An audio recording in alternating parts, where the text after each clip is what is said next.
수많은 이 성경 주석을 쓴요 윌리엄 이 바클레이 목사님이 계시죠. 그 목사님이 성도들에게 가장 자주 듣는 이 질문은 뭐냐니까요. 목사님, 기도를 어떻게 해야 될까요? 기도가 가장 어렵습니다. 어떻게 기도하는 것이 잘하는 기도일까요? 그 기도를 좀 가르쳐 달라고 그렇게 질문을 합니다. 오늘 우리도 그런 질문이 있지 않잖아요. 어떻게 기도하는 것이 하나님 앞에 합당한 기도가 될까? 그래서 이 목사님은요, 원론적인 어떤 그런 이론을 이야기하지 않고 실제적으로 성도들이 기도할 수 있도록 그 때에 맞는 기도문을 오히려 이렇게 만들어 주셨습니다. 왜냐하면 중요한 건 기도하는 게 중요한 거잖아요. 뭐 기도가 어떤 거다 이론적인 게 중요한 게 아니라 우리가 기도하는 게 더 중요한 거잖아요. 그래서 사순절을 위한 기도문, 뭐 사명을 위한 기도문, 어떤 때나 어떤 목적에 따른 기도문을 실제적으로 이렇게 적어서 이 성도들에게 이렇게 기도하는 것이 좋다라고 이렇게 이야기합니다. 그 중에서요, 이 다른 사람을 위한 기도문, 중보 기도를 말하죠. 누군가를 위해서 내가 기도해야 할 텐데 어떻게 하면 다른 사람에게 이 중보 기도를 잘할까? 여러분, 신앙은요, 남을 위해서 기도하기를 이게 편하게 될 때 여러분 그 신앙은요 성장했다고 할 수 있는 겁니다. 물론 나의 기도도 해야죠. 그렇죠? 나의 문제도 문제 해결돼야죠. 그러나 여러분, 나의 문제뿐만 아니라 누군가를 위해서 기도할 수 있는 마음이 있다는 그 자체만으로도 여러분 그 신앙은요 성장을 한 거죠. 주님의 마음을 가졌다라는 겁니다. 주님의 여러분 안타까움을 가졌기 때문에 누구를 위해서 기도할 마음이 여러분 생기는 건 아닙니까? 그래서 이 바클레이 목사님의 다른 사람을 위한 기도문의 일부분을 보면요, 이렇게 기도문을 적었습니다. 주님, 오늘도 중요한 결단을 내려야 하며 시험을 물리치기 위해 싸워야 하며 고달픈 날을 보내게 될 사람들에게 지혜와 능력으로 복을 주소서. 오늘 하루를 눈물과 슬픔, 외로움으로 보내야 하고 사랑하는 사람을 떠나 보내거나 일이 없어 하루를 허비하고 슬픈 날을 보내는 사람들에게 눈물을 거두고 복을 베풀어 주소서. 오늘 만나는 모든 사람이 주님의 사랑을 품게 하시고 말씀대로 슬퍼하는 자들과 함께 슬퍼하고 즐거워하는 자들과 함께 즐거워하게 하옵소서. 다른 사람을 위한 기도문이지만 오늘 우리를 위한 기도문도 될 수 있잖아요. 그렇지 않습니까? 왜냐하면 다른 사람의 문제가 나의 문제가 될 수도 있기 때문이죠. 다른 이의 고민이 나의 고민도 될 수가 있기 때문인 겁니다. 그런 가운데 우리가 기도해야 되는 것은 뭡니까? 이 다른 사람을 위해서 기도하는 기도문의 주체가 뭡니까? 그 사람이 어떤 어려운 문제를 만나지 말게 해달라고 기도하는 게 아니죠. 그런 문제를 만나도 그것을 주님이 주시는 힘과 능력으로 잘 이겨내게 해달라고. 그렇게 이러면 기도하는 것. 그 우리를 위한, 나를 위한 기도도 마찬가지입니다. 어떤 문제에 대해서 하나님 이거 문제 없이 해주십시오, 이거 없게 해주십시오라고 기도하기보다는 이 문제를 가지고 주님의 주시는 믿음과 힘으로 지혜로 잘 이겨내게 해달라고 여러분 오늘 우리에게 그렇게 여러분 또한 기도를 해야죠. 왜냐하면 여러분 오늘 우리 인생엔 항상 문제거리가 생기잖아요. 발생합니다. 고민해야 할 상황이 여전히 찾아오죠. 그럴 때마다 어떻게 해야 됩니까? 중요한 것은 어떤 문제, 어떤 일이 일어났냐가 중요한 게 아니라 거기에 대한 내 마음의 상태가 어떠냐가 그게 더 중요합니다. 나는 어떻게 거기에 대해 반응하느냐.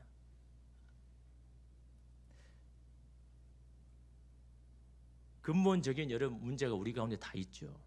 그 근본적인 문제는 뭐냐니까요. 우리가 항상 자꾸 넘어지는 연약함. 그건 각자마다 다 다르죠. 어떤 사람에게는 그게 여러분 자녀일 수도 있고, 어떤 사람은 그게 물질일 수 있고, 어떤 사람은 여러분 그것이 건강일 수도 있고, 사람들과의 관계일 수도 있고. 우리가 항상 넘어지는 그런 문제, 그런 연약함이 여러분 누구나 다 다릅니다. 근데 여러분 이 근본적인 문제가 여러분 온전히 해결되지 못하면 어떻게 합니까? 그 문제가 동일이 일어날 때마다 우리는 시험이 들죠. 여러분 우리는 거기에 넘어집니다. 근데 왜 하나님은 그러면요, 왜 나의 이 근본적인 문제를 좀 해결해 주지 않고 왜 남겨두고 왜 우리를 힘들게 합니까? 왜 우리로 하여금 이런 문제를 계속 시달리게 하시는 것일까요? 왜 그렇습니까? 여러분 우리 안에 이 연약함 빨리 좀 해결해 주면 더 이상 우리가 이런 문제 때문에 힘 안 들지 않습니까? 근데 우리는 항상 이 해결되지 않은 이 근본적인 문제가 오늘 저와 여러분 각자 다 있잖아요. 왜 이 근본적인 해결 안 해줍니까? 하나님 나 연약함 알잖아요. 아니 왜 자꾸 이 연약함 가운데 자꾸 넘어지게 합니까? 라고 여러분 하나님 앞에 그렇게 우리가 말할 수 있죠. 근데 여러분 질문을 바꿔야 되는 겁니다. 왜 이렇게 근본적 문제를 해결하지 않게 한 하나님의 뜻이 도대체 뭡니까? 이것을 통해서 하나님 내가 도대체 뭘 봐야 되는 겁니까? 뭘 깨달아야 될까요? 뭘 알아야 될까요? 왜냐하면 하나님의 거기에 대한 뜻과 의도가 있잖아요. 그럼 그 뜻과 의도를 물어봐야 되는 것이지 왜 이거 주셨습니까? 왜 이렇게 하셨습니까? 라고 이런 말한다는 거는요, 그 하나님의 뜻과 의도는 무시하고 그냥 내가 바라고 원하는 것만 이야기하고 있는 겁니다. 주구장창 하나님과는 전혀 소통이 안 일어나는 거죠. 하나님 뭔가 뜻과 의도를 위해서 나에게 이렇게 허락하시는데 하나님 왜 주셨습니까? 나는 원하지 않는데 라고 이러면 기도한다면 이게 하나님의 뜻과 맞는 겁니까? 하나님 이게 허락하신 것이라면 내가 이걸 통해서 내가 뭘 깨달아야 될까요? 뭐가 달라져야 됩니까? 뭘 내가 알아야 됩니까? 이러면 이 질문을 바꿀 때 하나님의 어떤 뜻을 찾기도 하고 이러면 길을 찾기도 이러면 하는 거죠. 왜냐하면 하나님은 우리 인생을요 고생하게 하심이 본심이 아니기 때문에 이런 그걸 우리는 말씀을 통해 깨닫잖아요. 하나님 왜 나를 힘들게 하십니까? 하나님은 오늘 우리를 힘들게 하는 것이 본심이 아닙니다. 이러면 그것은 잘못된 우리 안에 여러분 의심이고 불평인 거죠. 여러분 예레미야 예가 3장 32절 33절에 보십시오. 그가 비록 근심하게 하시나 그의 풍부한 인자하심에 따라 긍휼히 여길 것임이라. 주께서 인생으로 고생하게 하시며 근심하게 하심은 본심이 아니시로다. 하나님의 본심이 우리를 힘들게 하는 것이라고 합니까? 아니라고 이야기하죠. 본심은 그게 아니다라는 겁니다.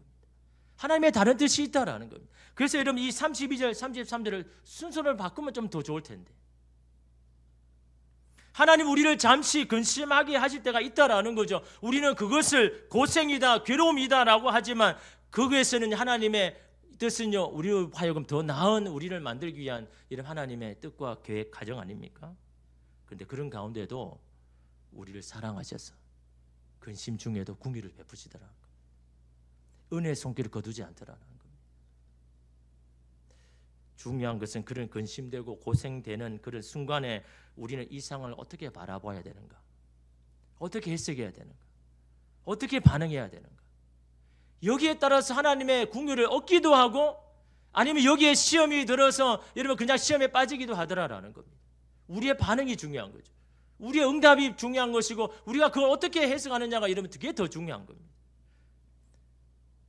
그럼 우리는 이렇게 이런 시험에서 승리하고 빠져나올 수 있을 수 있는 그런 이런 비결이 도대체 뭘까? 우리 어떻게 반응해야 될까? 이런 오늘 본문의 말씀을 여러분 통해서 알아보고자 합니다. 오늘 말씀 뭡니까? 예수님이 제자들과 함께 배를 타고 건너편으로 가시면서 일어난 사건이죠. 이때 제자들이 자기들끼리 막 수군거리며 이야기를 합니다. 막 의논을 합니다. 고민 가운데 근심 가운데 막 자기들이 이야기하는 거죠. 이러면 14절에 보십시오. 제자들이 떡 가져오기를 잊었음에 배에 떡 한 개밖에 그들에게 없더라. 떡 가져온 것을 잃어버렸다라는 겁니다. 왜냐하면 조금 전에 어떤 일이 일어나냐 하니까요. 떡 7개로 4,000명을 예수님 먹이셨어요.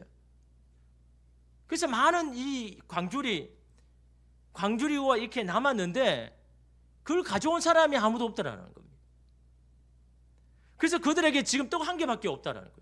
이게 너무 고민되더라라는 겁니다. 왜? 앞으로 이러면 해야 할 일들이 있잖아요. 13명이라는 여러분 사람이 먹어야 되는데 이 떡 한 개로 이러면 되겠습니까? 아니 도대체 이 떡 한 개로 어떻게 한단 말인가? 누구 입에 풀칠한단 말인가? 앞으로 우리는 어떻게 살라고?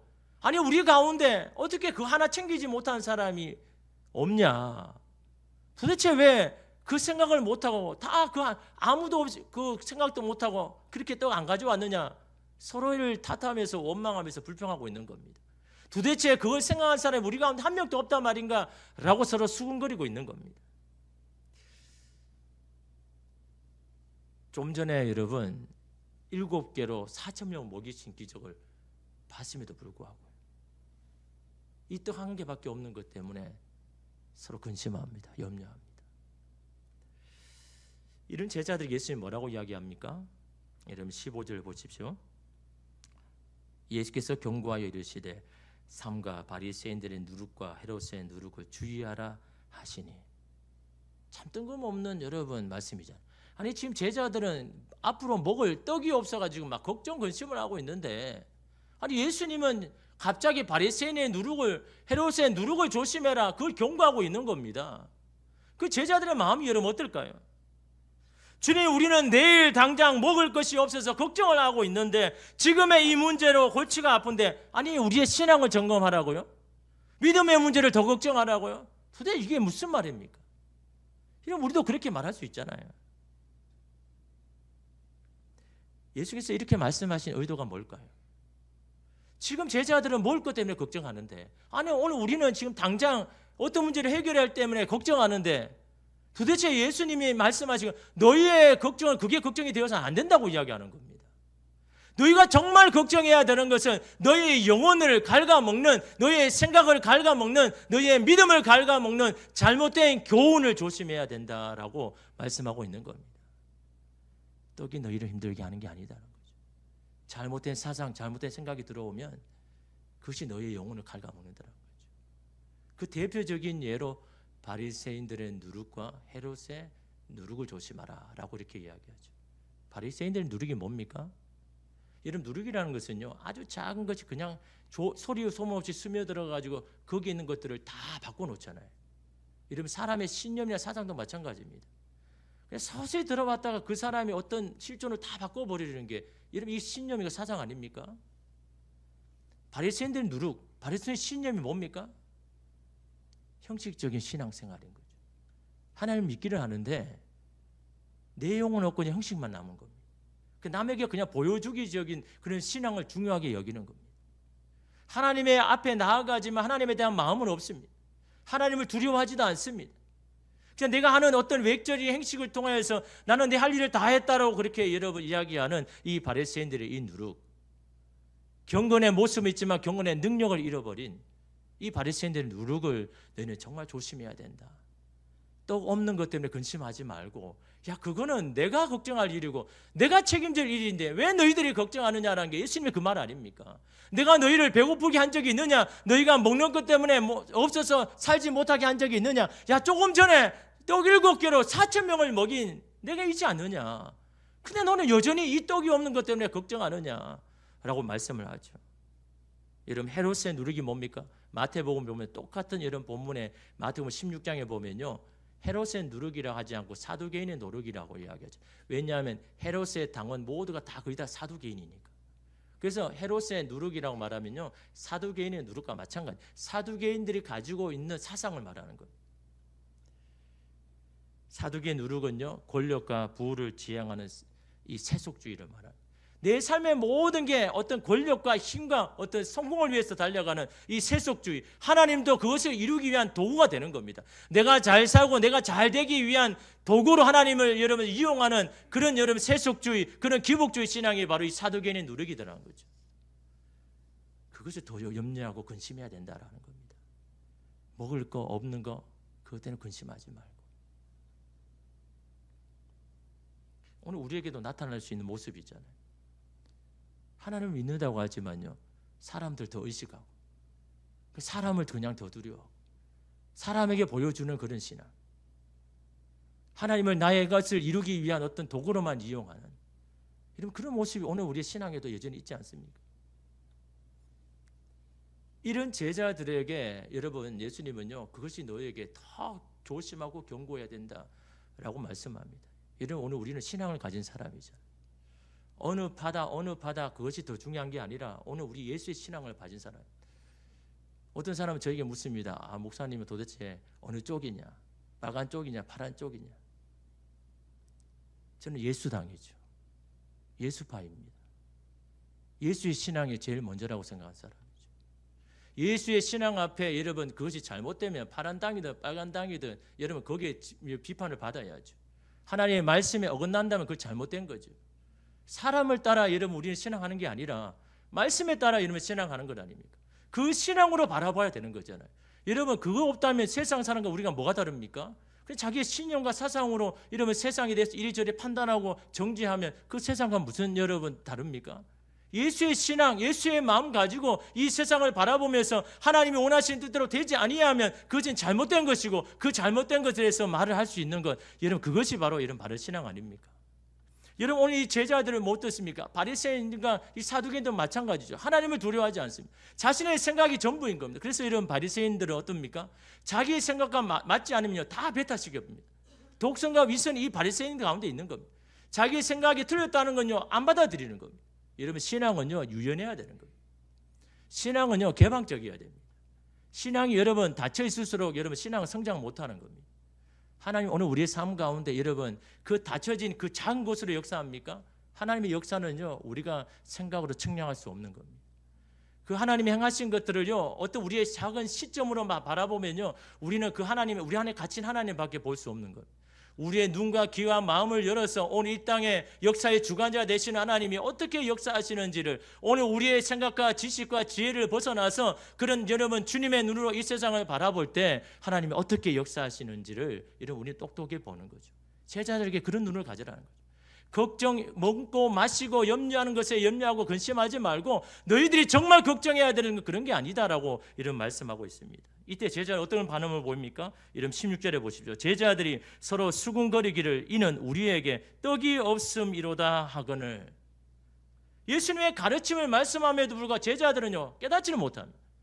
예수님이 저 말은 이 바리새인들은 누루 사두개인 누루 그게 아니잖아요. 그런데 이들은요 그냥 떡에 갇혀 있으니까 그 떡에 관계된 것만 자꾸 이렇게 생각하는 겁니다. 우리에게 떡이 없어서 저렇게 이야기하나? 그런 누룩이 아니라 다른 누룩이 필요한가? 막 이렇게 잘못 생각하는 겁니다. 오직 떡에만 관심을 가지기 때문입니다. 우리가 이렇게 불안하고 염려한 것은 떡이 부족하기 때문이라고 말하는 겁니다. 내가 이렇게 힘든 것은 재정적으로 힘들어서 건강하지 못해서 자녀들이 내 뜻대로 따라주지 않아서 사람들이 나를 힘들게 해서 내가 이렇게 힘들구나라고 생각하는 겁니다. 이런 제자들에게 예수님이 내리신 처방이 뭘까요? 이름 17절 보십시오. 예수께서 아시고 이르시되, 아신다는 게 뭡니까? 저들의 지금 마음의 상태가 뭔지를 예수님이 아시고 이르시되 너희가 어찌 떡이 없으므로 수군거리느냐? 아직도 알지 못하며 깨닫지 못하느냐? 너희 마음이 둔하냐? 세 가지의 어떤 무지를 이야기를 하죠. 왜 아직도 깨닫지 못할까? 너희들의 눈과 마음과 귀를 닫게 하는 게 있다라는 거죠. 그것이 뭡니까? 바로 너희들의 그 연약함, 근본적인 문제, 쓴뿌리가 너희의 귀와 마음을 닫고 있다라고 말씀하고 있습니다. 떡에서 벗어나지 못하면 여전히 그것으로 염려하고 걱정할 수밖에 없다 말씀합니다. 보아야 할 것을 보지 못하고 들어야 할 것을 듣지 못하고 깨달아야 할 것을 깨닫지 못하게 된다라고 말씀하고 있는 겁니다. 나를 불안해하게 하고 염려하게 하는 상황만 바라보아서는 해결책을 찾을 수 없다라고 말씀하고 있는 겁니다. 그들에게 있던 그들의 근본적인 문제죠. 이것이 완전하게 해결되지 않으면요, 다시 동일한 문제가 발생하면요, 여지없이 흔들리고 걱정하고 염려합니다. 그들의 마음과 눈을 닫아버립니다. 여러분, 그런 제자들이요 지금만 그럴 걸까요? 여러분, 마가복음 6장에 보면요, 이 오병이의 기적을 직접 목격한 후에 제자들이 그 호수 건너편으로 건너가죠, 배 타고. 근데 막 그 배 중간에서 아무리 노를 저어도 바람이 너무너무 맞바람이 세니까 못 가는 겁니다. 너무너무 힘들어가지고 막 몇 시간을 갔는데 그건 제자리인 거죠. 그러니까 저 산에서 기도하신 예수님이 그걸 보고요 너무 걱정되어가지고 그 바다 한가운데, 이 호수 가운데 찾아오죠. 근데 찾아가는데 제자들이 뭐라고 합니까? 막 놀랍니다. 유령이다 막 소리치죠. 예수님이 뭐라고 합니까? 야, 나니 걱정하지 마라, 안심해라, 내가 알지 않느냐 라고 이렇게 말합니다. 그때 이러면 성경은 제자를 향해서 이렇게 말하죠. 마가복음 6장 52절에 이는 그들이 그 떡 떼시던 일을 깨닫지 못하고 도리어 그 마음이 둔하여졌다. 그들이 마음에 둔하여진 게 뭡니까? 그 떡 떼시는 일을 깨닫지 못하더라. 오늘 우리의 필요를 채워주시고 배워주시는, 풍성하게 채워주시는 하나님이 어떤 분이신지를 깨닫지 못하고 그들의 마음이 둔하여졌다 라고 그렇게 이야기합니다. 가장 큰 문제가 뭡니까? 그런 환경을 극복하는 지혜가 없어서가 아니라 예수님이 과연 누구이신지, 어떤 분이신지를 바로 깨닫지 못하는 것에 있다라고 말씀하는 겁니다. 우리의 모든 삶을 다스리고 도우신 분이 예수님이심을, 그리고 그 예수님이 나와 함께 계심을 이 오병이어를 통해서 깨달았다면 아무리 광풍이 불고 풍랑이 배를 덮쳐도 두려워하지 않았을 것이다 라고 말씀합니다. 그러면서 제자들에게 여러분 다시 인식시킨 게 뭡니까? 여러분 19절 20절 말씀이죠. 내가 떡 5개를 5천 명에게 떼어줄 때에 조각 몇 가운이를 거두었더냐? 이르되 12이니이다. 또 7개를 4천 명에게 떼어줄 때에 조각 몇 광주를 거두었더냐? 이르되 7이니이다. 앞에 5병의 사건, 이 7병의 사건을 왜 다시 이야기합니까? 그때의 마음과 믿음을 가지고 지금을 바라보라라는 겁니다. 그 믿음으로 지금 떡 1개밖에 없는 이 현실을 바라보라라는 겁니다. 믿음으로 지금의 이 상황들을 들여다보라라고 말씀합니다. 오늘 우리는 상황이 주는 이 부담을 떨쳐버리기가 참 쉽지 않죠. 상황 때문에 믿음이 연약해지는 패턴을 벗어나기가 참 어렵습니다. 무엇이 부족하면 또 넘어지고 무엇이 안 되면 또 넘어지는 이런 패턴을 여러분 벗어나기가 얼마나 어렵습니까? 잘 되면 여러분 모든 것이 다 풀리는 것 같죠. 한 번 안 되면요, 마음이 다치고 귀가 다치고 눈이 다쳐버립니다. 말씀하여도 들리지 않습니다. 그 이유가 무엇일까요? 상황을 먼저 보기 때문입니다. 상황을 보고 해결하려고 하는 겁니다. 여러분 한번 보십시오. 여러분은 먼저 그 상황을 바라보잖아요. 내게 지금 있는 이 상황, 그 상황에서 해결하려고 막 하니까 여러분 해결됩니까? 그 상황에만 초점이 있고 거기에만 마음이 있어서는 여러분 해결책을 찾기 어려운 겁니다. 더 두려워하고 더 염려하고 근심할 수밖에 없는 겁니다. 상황을 먼저 보고 해결할 것이 아니라 상황 때문에 약해져 있는 믿음을 먼저 점검하려고 애를 써야죠. 믿음의 눈으로 보면 보이는데 그 믿음이 연약해지니까 안 보이는 겁니다. 내 믿음을 점검해야죠. 내 마음이 상황을 먼저 향하고 있는지 아니면 믿음을 점검하는지를 여러분 살펴봐야 되는 겁니다. 마음의 상황에 따라서 나의 연약함으로 가지 말고 하나님이 원하시는, 예수님이 원하시는 반응을 하기 위해서 기도하라라는 겁니다. 내 육신의 연약함은 나를 자꾸 육신의 생각으로 몰아갑니다. 기도함으로 그걸 멈춰라라는 겁니다.